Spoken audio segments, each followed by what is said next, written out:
800 years ago, a group of 20 kings formed a mighty organization known as the World Government. Look at that symbol, pirates. That mark represents the unity of over 170 nations in the 4 seas and the Grand Line. This is the world. Hello and welcome to One Piece 101, the series that breaks down everyone and everything in the One Piece world. Today we are going to be detailing the absolutely massive governing body of the majority of the One Piece planet, the World Government.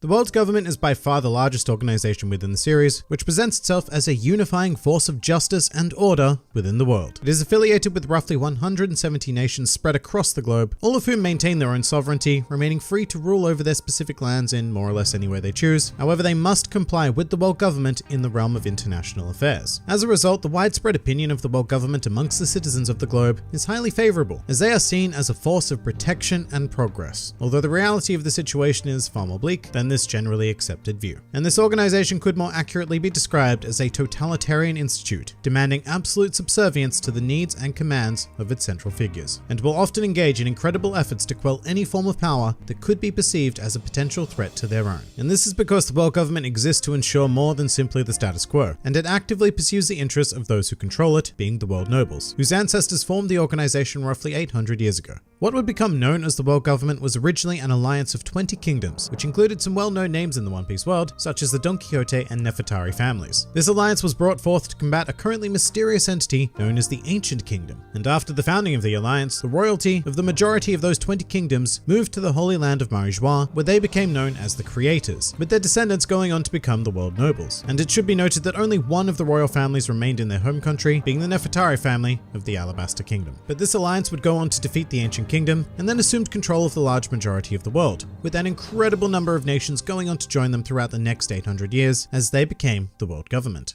Over this time, the World Government would also come to develop 2 sub-organizations under its command in order to consolidate its power. The first of which is the Marines, who act as the primary military branch and are recognized as one of the most fearsome powers of the world. As such, they are often tapped to further the interests of the World Government rather than to simply maintain global order, and they are frequently put to use for morally questionable causes such as, genocide. A good example of which being the Ohara incident, whereby the World Government discovered that its island scholars were conducting illegal research on the Ancient Kingdom, as well as its remaining legacy in the poneglyphs scattered throughout the world. And deeming their knowledge too dangerous and a threat to their power, a fleet of 10 marine battleships and 5 vice admirals, collectively known as a Buster Corps, were sent to completely obliterate the island and its inhabitants. And it should be known that this island-destroying power represents a mere fraction of the full forces of the Marines. However, for more specialist operations, the World Government created a second organization known as Cypherpol, which are essentially cells of secret agents that carry out investigations, assassinations, and general odd and specific jobs that require an approach with a bit more finesse. In regards to the agents themselves, the World Government generally recruits young children, often through child trafficking, and have them specifically trained in the art of espionage until they become old enough to join one of the generic Cypherpol cells, the secretive Cypherpol 9 cell, or the super duper secret CP0, the latter of which is by far the most powerful unit, whom work directly for the World Nobles. Speaking of, while the modern day World Nobles do benefit heavily from their ancestry, the World Government itself is only controlled by a handful of them, known as the Gorosei, or the 5 Elder Stars. As far as the world is concerned, this group of mysterious gents hold by far the most power and influence of any other figures in the series. And it is now that I have to put up a brief spoiler warning for the events of the Reverie arc, because it's simply impossible to continue without taking note of this one thing. If you don't wish to be spoiled, then please jump to this point in the video, but for the rest of you,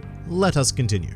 However, in reality, the Gorosei do answer to at least one person, being the enigmatic figure of Ym. Very little is currently known about this individual, except for the fact that they command complete obedience from the Gorosei, and thus it can be assumed that Ym holds complete control over every facet of the World Government organization and operations, although Ym's existence is kept a secret from the world at large.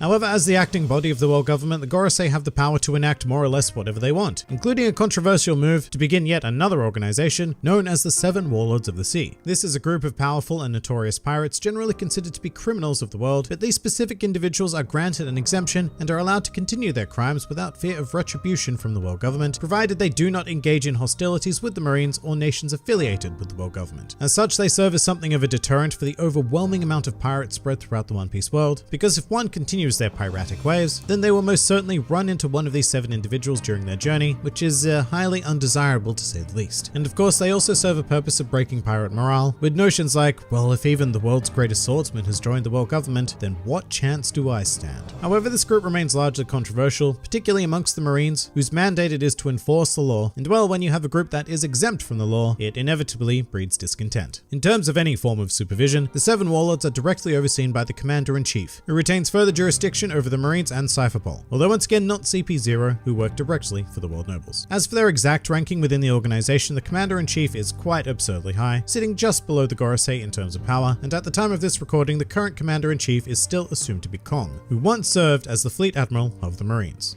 Although the world government does feature further individual associations with figures in the series, with the most notable being Dr. Vegapunk, who was once arrested by the Marines for his notoriously dangerous experiments. However, he now serves as their Chief of Science, who has furthered the cause of the world government significantly through his exceptional innovations. As for geography, the effective headquarters of the world government is located on Marijois, and its various organizations are placed strategically around it. For example, the headquarters of the Navy, Marineford, was stationed near the Red Line in Paradise, with 2 sister institutions nearby, accessible via the Gates of Justice, those being the underwater prison of Impel Down, as well as the judicial island of Enislobby, where criminals are taken to be judged before being shipped off to Impel Down. Enislobby also acts as a station for Cypherpol agents and general employees of the world government not associated with the Marines. And with this base of operations, the world government has been able to spread their influence throughout the entirety of the 4 Blue Seas and even the Grand Line. In fact, the only location in which the world government does not exert overwhelming influence is in the second half of the Grand Line, known as the New World. Due to the high danger of these seas, as well as the presence of the 4 emperors, the New World acts as the final stronghold for those not associated with or actively fighting against the world government.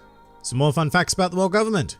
Every 4 years, the world government holds an event known as the Reverie, whereby a selection of 50 leaders of the 170 nations associated are invited to gather at the Holy Land of Marijois for a 7-day conference in order to discuss events that could come to effect and reshape the world as a result. This event is also sometimes referred to as the Leveille, due to that having been the official romanization used in the manga of the Reverie arc. However, I refuse to accept this nonsense. Also of note is that it is not just kingdoms who are affiliated with the world government, but more democratic jurisdictions like the city of Water 7 have also been permitted to join the organization. Even with everything mentioned in this video, I'm not quite sure I've conveyed just how wildly corrupt the world government is, but this should help, as there was once a nation called Flavons, which was known for mining the substance amber lead. Now, roughly a century before their mining industry began, the world government discovered that this substance was highly poisonous. However, they decided to sit on this information in order to directly profit from this temporary industry, which eventually resulted in the entire nation becoming infected with amber lead syndrome and the subsequent genocide of Flavons. Geez, that's the second time that genocide has come up in this video.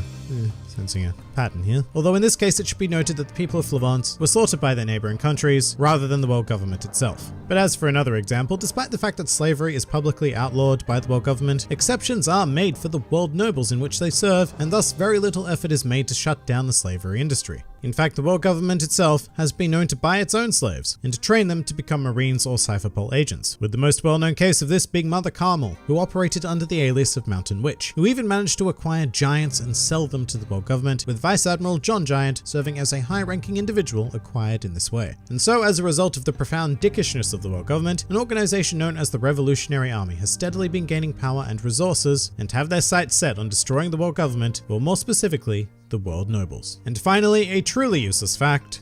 One particular king who is associated with the world government and who served as the most recent chairman of the Reverie is named Hamburger. And now I'm hungry, so we should probably wrap this up. But that pretty much does it for the world government. If you enjoyed this video and the content this channel produced in general, then please do consider donating to the Grand Line Review Patreon, because the support of all of you amazing people is what continues to make this channel possible. And if you'd like to see more videos like this but applied to other anime and manga series, then please do check out my second channel, New World Review, for all of your wider needs. And if you'd like to join the fun at any time, then please do head over to my Discord server, where a wide array of shenaniganry takes place on a daily basis. And finally, please do comment with who, what, or where you'd like to see featured in the next One Piece 101.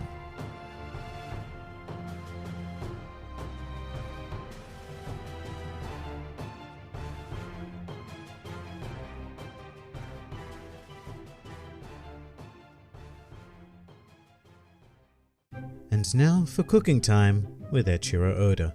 And today, we are going to be making our world famous Ballywood hamburgers. And first things first, take your tacos and break them down into a fine sprinkle. Next, wash your ramen thoroughly and soak it in a pot of tea. At this point, take 100 milliliters of beer and consume it because you've done some hard work and you've earned it. Back to cooking. It's time to remove our lemon cheese from the fridge and spread it liberally over our taco sprinkles. What should result are the beginnings of a fine samosa, but be careful because at this point the king of samba may intrude and impede your cooking. To avoid this common problem, simply turn off his music and usher him out of your private residence. And voila, you're left with our world famous Ballywood hamburgers. Enjoy. This has been Cooking Time with Eiichiro Oda.